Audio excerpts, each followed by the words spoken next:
दोस्तों, क्या आप जानते हैं कौन है प्रेमानंद महाराज जी?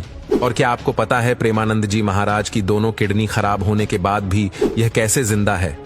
और क्या प्रेमानंद महाराज जी हैं भगवान श्री कृष्ण के अवतार? और क्यों बड़े बड़े राजनेता मिलने जाते हैं प्रेमानंद महाराज जी को?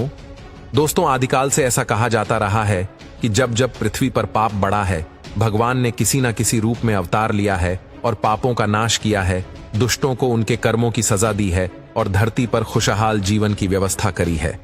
ऐसी ही एक चर्चा आजकल एक बाबा को लेकर हो रही है। हम बात कर रहे हैं प्रेमानंद जी महाराज की।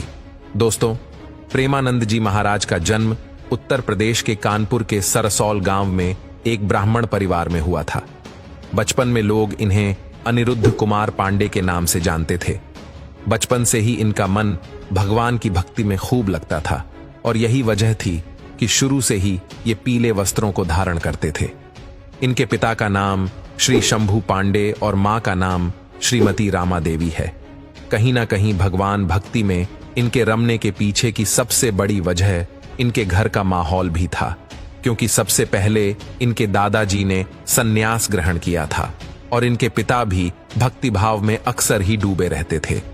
इनके एक बड़े भाई भी हर दिन भागवत का पाठ किया करते थे, जिससे इनका मन भी भगवान भक्ति में रमने लगा था। यह अक्सर गंगा नदी के किनारे जाकर बैठ जाया करते थे।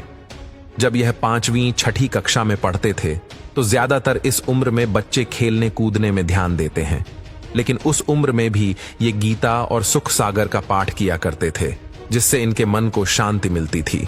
जब यह 9वीं कक्षा में आए, उस वक्त तक इन्होंने अपने मन में दृढ़ निश्चय कर लिया कि अब इन्हें सांसारिक मोहमाया त्याग कर प्रभु भक्ति में लीन होना है। इसलिए उन्होंने इसके बारे में सबसे पहले अपनी मां को बताया और 13 साल की उम्र में घर को त्याग कर यह भगवान की खोज में निकल पड़े। यहां इन्हें सबसे पहले नास्तिक ब्रह्मचर्य की शिक्षा दी गई और एक ब्रह्मचारी के रूप में इनका नाम आनंद स्वरूप ब्रह्मचारी पड़ा। इसके बाद इन्होंने सन्यास को स्वीकार किया और इसी वजह से इनका एक और नाम पड़ा, स्वामी आनंदाश्रम। यहां से इन्हें अकेले रहना और ज्यादा से ज्यादा समय प्रभु की भक्ति करने में व्यतीत करना अच्छा लगने लगा। ऐसे में जब एक दिन या अकेले ही बैठे हुए थे, इनके पास कोई साधु आया और उन्होंने इनको बताया कि काशी के एक विश्वविद्यालय में रासलीला का आयोजन हो रहा है। बस फिर क्या था, इन्होंने भी भगवान कृष्ण की रासलीला को देखने के लिए काशी के तरफ प्रस्थान कर दिया और वह 1 महीने तक भगवान के प्रेम रस में डूबे रहे।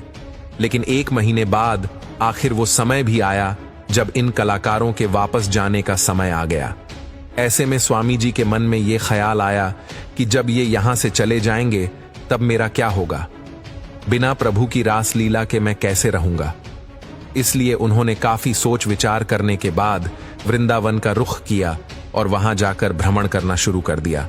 यहां से उन्होंने मथुरा की तैयारी करी और वहां कुचल दिया है।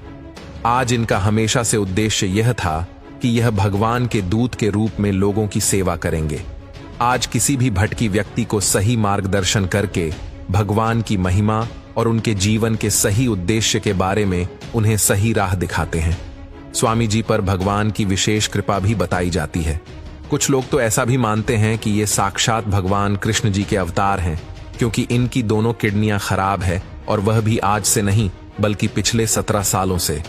बावजूद इसके स्वामी जी आज 60 साल के हैं और बिल्कुल स्वस्थ।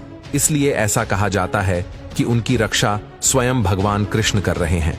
जब यह 45 वर्ष के थे, उस वक्त रामकृष्णा मिशन के अंतर्गत इन्होंने अपने संपूर्ण शरीर की जांच करवाई थी, जहां ये बात सामने आई थी कि इनकी दोनों किडनियां खराब हैं और डॉक्टर ने यह बताया था कि इनकी उम्र ज्यादा से ज्यादा 5 साल और रहेंगी। लेकिन बावजूद इसके ये आज भी बिल्कुल स्वस्थ हैं और अपने भक्तों का प्रभु भक्ति की तरफ सही मार्गदर्शन करवाते हैं। सबसे बड़ी बात तो यह है कि जहां आजकल लोग धर्म को एक व्यवसाय बनाकर अच्छी खासी रकम लेते हैं, तो बाबा भक्तों को ये सारी सुविधा बिल्कुल मुफ्त में देते हैं। तो क्या आपको भी यह स्वामी जी भगवान कृष्ण के अवतार लगते हैं?